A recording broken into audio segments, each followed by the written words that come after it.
नमस्कार दोस्तों, जिया डिफेंस में आपका स्वागत है। दोस्तों, भारतीय वायुसेना अगले साल 6 और नेत्रा MK1 के लिए केस बनाएगी, जो 2030 तक 12 एवाक्स विमान चाहता है। दोस्तों, भारतीय वायुसेना इंडियन एयरफोर्स ने आगामी वर्ष में 6 और नेत्रा MK1A हवाई प्रारंभिक चेतावनी और नियंत्रण प्रणाली AWCS विमानों को शामिल करने के लिए एक मजबूत मामला बनाने की योजना बनाई है। दोस्तों, ये एडवांस संस्करण 3 मौजूदा नेत्रा MK1 AWCS विमानों का पूरक होगा, मतलब उनके समान होगा, जो पहले से ही भारतीय वायुसेना के साथ ऑपरेशनल में है। दोस्तों, नेत्रा MK1 विमान एक एडवांस सक्रिय electronic scan array AESA radar प्रणाली से लैस होगा, जो वर्तमान में रक्षा अनुसंधान और विकास संगठन DRDO द्वारा विकसित किया जा रहा है। यह विमान मौजूदा नेत्रा MK1 बेड़े के समान Embraer ERJ 145 tin engine platform पर आधारित होंगे। दोस्तों, जो DRDO ने सक्रिय इलेक्ट्रॉनिक AESA रडार का निर्माण किया है, उसको दोस्तों एम्ब्रेयर के ERJ 145 ट्विन इंजन एयरक्राफ्ट पर सुसज्जित किया जाएगा। दोस्तों, इंडियन एयरफोर्स के वर्तमान नेत्रा MK1 एवाक्स विमानों ने पाकिस्तान के साथ 2019 के गतिरोध के दौरान उच्च उपलब्धता और प्रभावशीलता का प्रदर्शन करते हुए अपनी ऑपरेशनल क्षमताओं को साबित किया है। यह प्लेटफॉर्म महत्वपूर्ण निगरानी और प्रारंभिक चेतावनी क्षमताएं प्रदान करता है, जिससे भारतीय वायुसेना को हवाई खतरों की प्रभावी ढंग से निगरानी करने और प्रतिक्रिया देने में मदद मिलती है। दोस्तों, जब 2019 में भारतीय वायुसेना ने एयर स्ट्राइक की थी पाकिस्तान पर, जब उस दौरान पाकिस्तान के एयरक्राफ्ट में भारत की सीमा के अंदर घुसने की कोशिश की थी, तब दोस्तों नेत्रा MK1 एयरक्राफ्ट ने प्रारंभिक चेतावनी दी थी, जिससे हम दोस्तों आसानी से प्रतिक्रिया देने में सक्षम हो पाए। दोस्तों, नेत्रा MK1A कार्यक्रम के समानांतर इंडियन एयरफोर्स नेत्रा MK2 एवाक्स कार्यक्रम के विकास पर भी काम कर रहा है। दोस्तों, अब MK1A की तरह नेत्रा MK1-2 पर भी कार्यक्रम पर काम किया जा रहा है। दोस्तों, इस कार्यक्रम का लक्ष्य एयरबस के A32 प्लेटफॉर्म पर आधारित एक एवाक्स विमान विकसित करना है। जिस प्रकार से दोस्तों नेत्रा MK1 विमान को एम्ब्रेयर के 145 टिन इंजन एयरक्राफ्ट पर सुसज्जित किया गया है, उसी तरह नेत्रा MK2 को दोस्तों एयरबस के A32 एयरक्राफ्ट पर एवाक्स विमान को सुसज्जित किया जाएगा। उसमें मतलब रेडार को या रेडार सिस्टम से सुसज्जित किया जाएगा इस एयरक्राफ्ट को। दोस्तों, एवाक्स विमानों के लिए इंडियन एयरफोर्स की आवश्यकता 18 है, जबकि वर्तमान सूची में केवल 6 विमान शामिल हैं, जिनमें 3 नेत्रा MK1 और 3 फाल्कन एवाक्स शामिल हैं। दोस्तों, फाल्कन एवाक्स का मतलब जो रोटोडोम 360 डिग्री कवरेज प्रदान करता है, मतलब चारों तरफ से वो देख सकता है और निगरानी कर सकता है, जबकि दोस्तों नेत्रा MK1 240 डिग्री की कवरेज प्रदान करता है।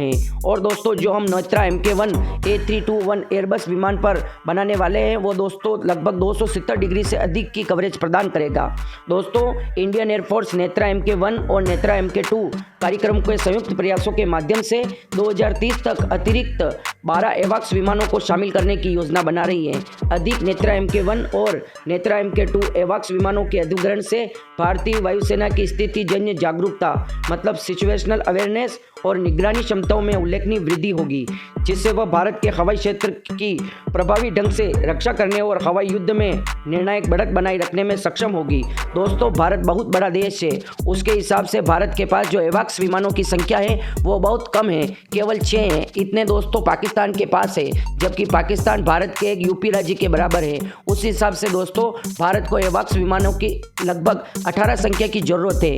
इसलिए दोस्तों नेत्रा MK1 और नेत्रा MK2 पर कार्य किया जा रहा है और इनसे 6 विमानों की बढ़त मिलेगी भारतीय वायुसेना को।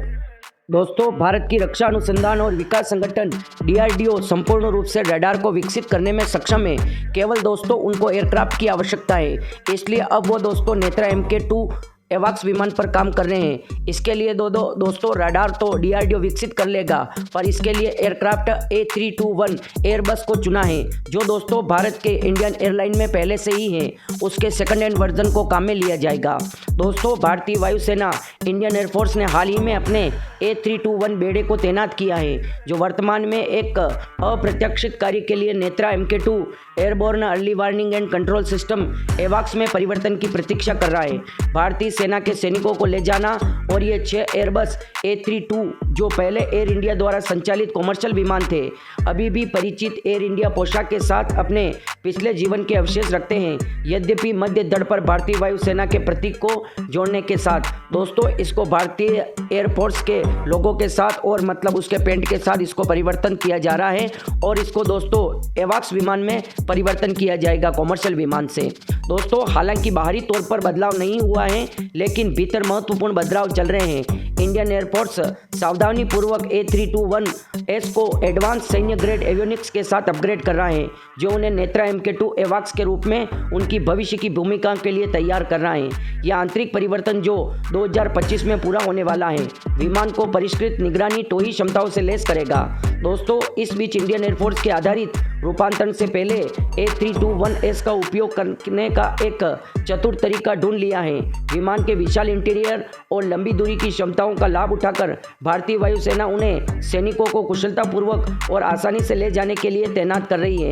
यह न केवल संसाधन उपयोग को अनुकूलित करता है, बल्कि A321 क्रू को विमान संचालन में मूल्यवान अनुभव प्राप्त करने की भी अनुमति देता है।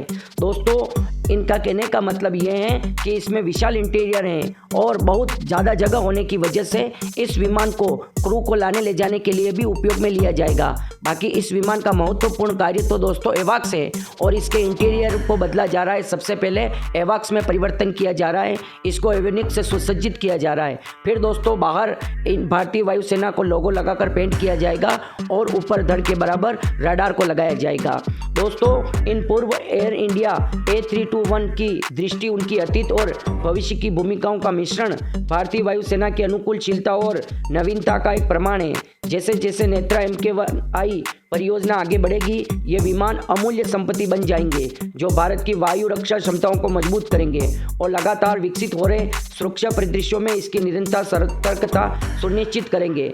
दोस्तों, ये विमान जो कॉमर्शियल विमान होगा, जिसको दोस्तों एवाक्स विमान में बदलने के बाद ये भारतीय वायुसेना की अमूल्य संपत्ति बन जाएगा, क्योंकि दोस्तों इसमें बहुत ज़्यादा एवियोनिक्स, रेडार और सभी टेक्नोलॉजी का उपयोग होने से ये दोस्तों इसकी कीमत बहुत अधिक हो जाएगी। और दोस्तों नेत्रा MK2 परियोजना जैसे जैसे आगे बढ़ेगी, इनका कहने का मतलब रक्षा अनुसंधान और विकास संगठन को उतनी ही जानकारी मिलती जाएगी और समय आने पर दोस्तों रक्षा अनुसंधान और विकास संगठन इस प्रकार के ही एयरबस के एयरक्राफ्ट पर रोटोडोम 360 डिग्री रडार का भी निर्माण करने में सक्षम हो पाएगी। लगातार रक्षा अनुसंधान और विकास संगठन एवाक्स विमान पर काम कर रहे हैं और उसको दोस्तों नेत्रा MK2 में बहुत अच्छी सफलता मिलेगी। दोस्तों, आपको बता दें कि पहले हम ये एयरबस के जो 3 फाल्कन एयरक्राफ्ट हैं, ये हमने दोस्तों डायरेक्ट एयरक्राफ्ट और रडार के साथ खरीदे हुए हैं। दोस्तों, अब हमें ये फ़ायदा है कि एयरक्राफ्ट भी हम एयर इंडिया का सेकंड हैंड यूज़ कर रहे हैं, जो हमको बहुत कम कीमत में मिल जाएगा। उसके बाद दोस्तों जो रडार हम विदेशों से खरीदते थे, वो रडार अब दोस्तों हमारा रक्षा अनुसंधान और विकास संगठन DRDO बना रहा है और उसमें इंटीग्रेट करेगा, जिससे दोस्तों भारत का बहुत अधिक खर्चा बचेगा और कम रुपए में एवाक्स विमान तैयार हो जाएगा और एवाक्स विमानों की संख्या भी बढ़ जाएगी। धीरे धीरे जब ये 3 फाल्कन एवाक्स विमान 360 डिग्री की आवश्यकता होगी, तब दोस्तों उन पर भी DRDO काम कर रहा है और इसी प्रकार के एयरक्राफ्ट पर 360 डिग्री रोटोडोम एयरक्राफ्ट एवाक्स को इंटीग्रेट करने में सक्षम होगा। दोस्तों, नेत्रा MK2 और 360 डिग्री में ज़्यादा फर्क नहीं है। नेत्रा MK2 भी 270 से 300 डिग्री की कवरेज देने में सक्षम होगा, जबकि दोस्तों जो 360 डिग्री गोल आकार का रडार होता है, वो दोस्तों चारों तरफ से निगरानी क्षमता कर सकता है और ज़्यादा कवरेज प्रदान करता है। पर दोस्तों अभी भारतीय वायुसेना को केवल नेत्रा MK2 और नेत्रा MK1 के 6 एवाक्स विमानों की आवश्यकता है। जब भारतीय वायुसेना को 360 डिग्री एवाक्स विमानों की आवश्यकता होगी, तो दोस्तों DRDO का कहना है कि DRDO उनको भी बनाने में सक्षम है।